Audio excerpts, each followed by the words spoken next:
Put your flags up in the sky, put them in the sky. And wave 'em side to side, side to side.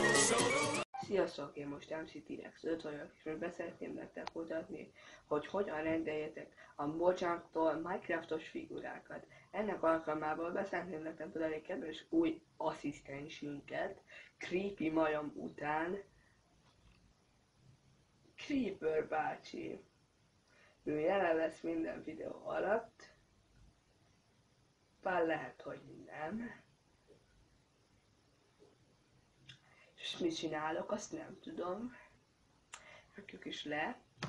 A link a rendelési oldaltól itt lesz. Ennek az a lényeg, hogy rendelsz egy csomót. Mi ilyen kicsibe rendeltük, ennél nagyobb is van. Természetesen itt van ettől a cégtől rendeltek Mojang. És hogyha rendeltétek, egy hét, 2 hét múlva megjön, ebből még asszisztensünkből még lesz több is, de nem Creeper malac, meg ilyenek. Sziasztok, ez egy ilyen, hogyan rendeljetek Minecraft figurákat.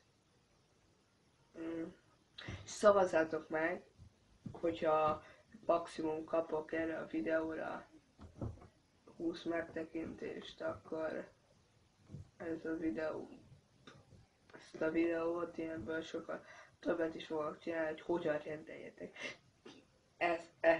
Most jut eszembe, ebből a videóból még lesz, és ennek az lesz a címe a videónak, hogy hogyan rendeljél dolgokat. Vagy szavazzátok meg, mi legyen a neve, én most ezt a videót úgy fogom felrakni, hogy hogyan rendeljem T-Rex-el. Vagy hasonló.